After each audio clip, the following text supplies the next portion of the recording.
اعوذ باللہ من الشیطان الرجیم بسم اللہ الرحمن الرحیم۔ السلام علیکم ناظرین، میں لو اسلام چینل سے مخاطب ہوں۔ ناظرین کرام، آج میں آپ کو ایک سبق آموز سٹوری سناتی ہوں۔ اس سٹوری کو زیادہ تر بچے پسند کرتے ہیں، لیکن بڑی بھی اس میں بہت دلچسپی لیتے ہیں۔ اسٹوری کا نام ہے دوستی کا پھل۔ کہتے ہیں کہ پرانے زمانے میں جانور اور پرندے بھی بولا کرتے تھے۔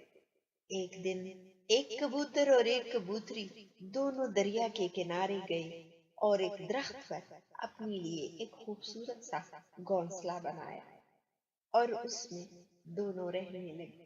کبوتری نے کبوتر کو کہا کہ ہم دونوں یہاں پہ رہتے ہیں، دوست دشمن کا کوئی پتہ نہیں چلتا، کیوں نہ ہم ساتھ والوں کے ساتھ دوستی کر لیں۔ انہوں نے دیکھا تو دریا کے کنارے بطخ رہتے تھے۔ وہ دونوں ان کے پاس گئے اور ان کو بتایا کہ ہم آپ کے نئے پڑوسی ہیں، ہم ابھی ابھی آئے ہیں، آپ کے ساتھ دوستی کرنا چاہتے ہیں، کیونکہ سخت وقت میں دوستی کام آتی ہے۔ اگر آپ کو بھی کوئی ضرورت پڑتی ہے تو ہم بھی آپ کا ساتھ دیں گے۔ بطخ بہت خوش ہوئے اور انہوں نے ان کی دوستی کو خوشی خوشی قبول کیا اور یہ بھی بتایا کہ یہاں سے تھوڑے فاصلے پر ایک سانپ رہتا ہے، ان کو بھی دوستی کا پیغام دیں، کیونکہ مصیبت کے وقت ایک دوسری کی مدد سود مند رہتی ہے۔ اور ان دونوں نے بطخوں کی بات مان لی اور سانپ کے گھر دوستی کا پیغام لے کر گئے۔ سانپ بھی یہ سن کر بہت خوش ہوا۔ سانپ نے بھی ان کی خواہش کا احترام کیا اور یوں پانچوں دوستی کے نئے رشتے میں منسلک ہو گئے۔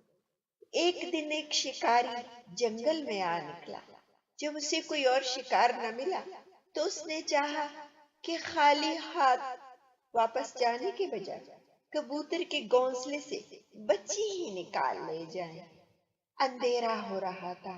اس نے کچھ خشک لکڑیاں اکٹھی کر کے آگ روشن کی تاکہ اس کی روشنی میں درخت پر چڑھ کر آسانی سے کبوتر کا گھونسلہ ڈھونڈ سکے۔ کبوتر اور کبوتری خاصے پریشان ہوئے۔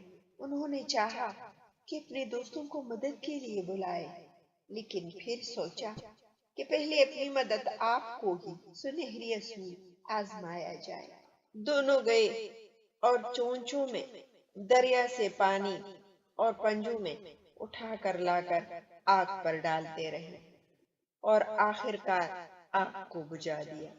شکاری نے جب دیکھا کہ آگ بجھ رہی ہے تو اس لیے انہوں نے جا کر موٹی موٹی لکڑیاں لائی اور اس کو آگ لگا دی۔ اب آگ زیادہ تیز ہو گئی۔